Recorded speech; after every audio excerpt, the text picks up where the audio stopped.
I never imagined that renting a single room would change the direction of my entire life. But desperation has a way of pushing you into places you never planned to be, and at 23, drowning in debt and pressure. I was willing to accept anything that promised stability, even if it meant moving into a stranger's house. That's how I met her, my landlady, a woman in her early 40s named Evelyn, elegant, composed, and carrying a quiet sadness behind her eyes, the kind you only notice if you've lived with disappointment yourself. She offered me a modest room at a price I could afford. No questions asked, no judgment, and at that time, that kindness felt like rescue. Her house was old but warm, filled with silence that felt heavier than noise. And from the first week, I noticed how lonely it was. How evenings stretched endlessly with only the ticking clock and the hum of the refrigerator filling the space. Evelyn was married, but her husband was rarely home, always away on business, always a voice on the phone instead of a presence at the table. At first, our interactions were polite and distant, brief conversations in the kitchen, exchanged smiles, small talk about the weather or work, but loneliness has a way of eroding boundaries slowly, quietly. Until one day you realize you're standing somewhere you never meant to be.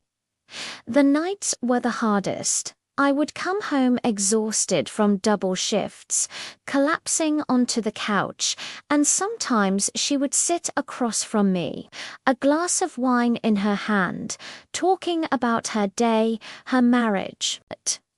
The silence she lived with, and I listened, not because I wanted anything, but because being needed felt good when the world kept making me feel invisible. She would thank me for listening, say things like, "It's nice to have someone around," and I didn't realize it then, but emotional lines were already blurring. One evening during a power outage, the house bathed in candlelight.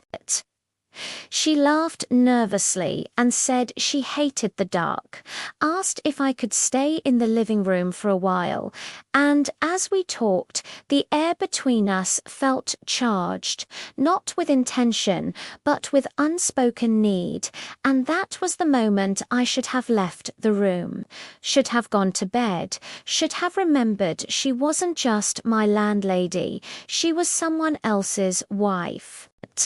But instead, I stayed, convincing myself that loneliness wasn't dangerous, that comfort was harmless.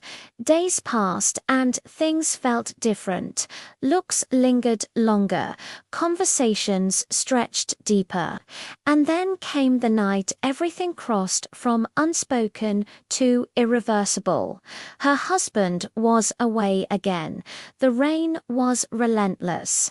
Thunder shaking the windows, and she stood in the doorway of my room, visibly shaken, saying she couldn't sleep, saying the house felt too quiet, and in that moment, I didn't see betrayal. I saw a broken person asking not to be alone, and I made the worst decision of my life by letting empathy overpower judgment.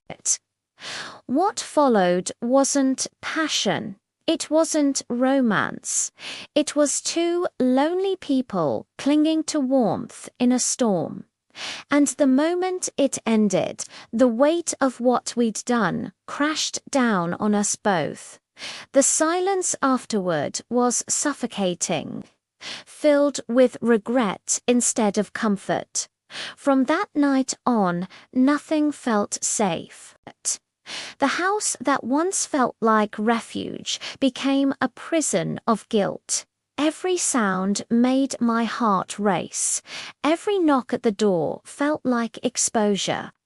Evelyn avoided my eyes, her kindness replaced with distance, and I realized too late that I had confused shelter with safety.